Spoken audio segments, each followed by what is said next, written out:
Hello, my name is Brianna, and today I'm going to talk about using sickle cell education modules to increase science engagement in middle school and high school. There is a great need for a competent science workforce in America.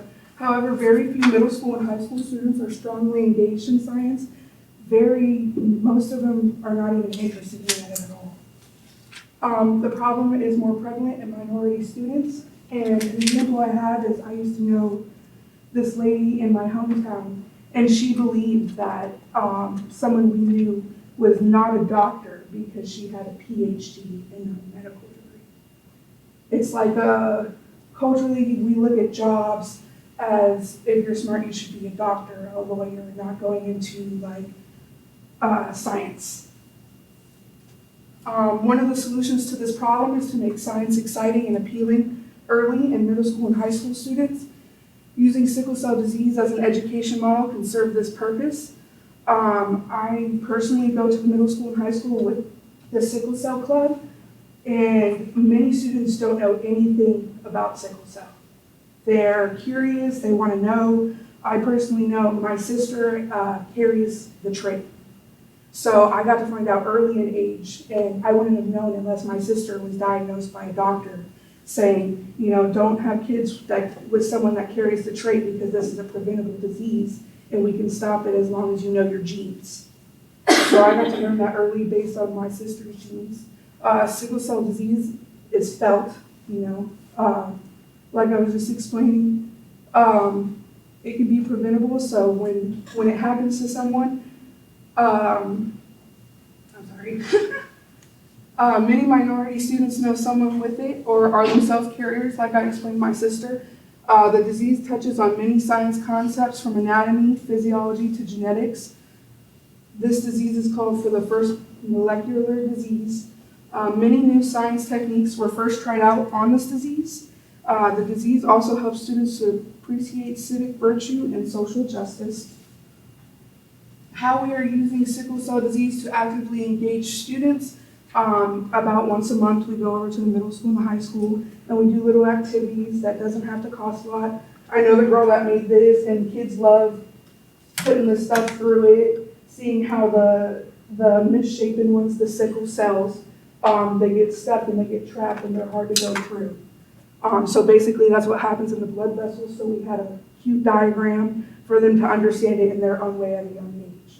We also done last time we went to the high school, we did a little thing on food groups, on what people with sickle cell should eat and, other food groups that you should stay away from. We also did, I did painting with the students, and it wasn't much. It was just a couple of dollars, paint's $1.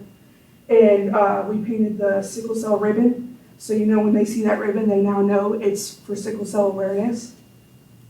The benefits to middle school and high school students is reinforcing previously taught scientific concepts, because in their science classes they go over a little bit, like the Punnett square and how we get our genes, but they never exactly explain how sickle cell is involved in all that. They just go over it briefly and it's forgotten by the end of the year. Encourages curiosity and engagement, encourages students to ask questions boldly, and demystifying science. I know most of the students are more comfortable talking to us because they feel like we're a closer age. We're still, yes, we're college students, but we're in school as well, so they feel like we can relate more to them. They're more open to us and more accepting to learning and talking to us about things they don't know. Benefits to us as comm students, it gives us a sense of purpose to go out and teach kids this, that we ourselves get to learn as we go out. It improves leadership skills. It improves communication and social skills, improves problem-solving skills. I can understand that right now because if I did not go to middle school and high school, I would not be up here talking to y'all. The trains time management skills.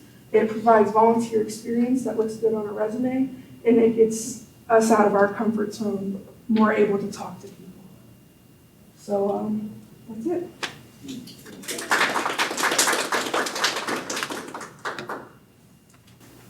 So whenever y'all first heard about sickle cell disease, what thoughts kind of ran through your mind?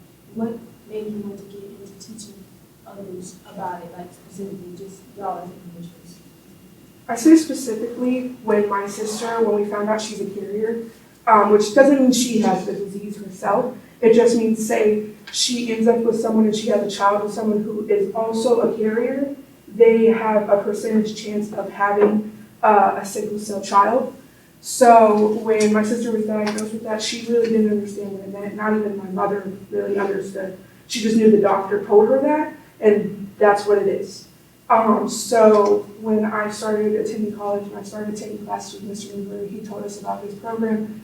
And since last semester in the fall, I've been going to the middle school with him, and it's really great to learn. Like, I learn new things. When I go teach the middle schoolers and high schoolers, I look up things and I learn new things about sickle cell. That this is preventable and we can stop this. And as long as people know, if we let people know, we can stop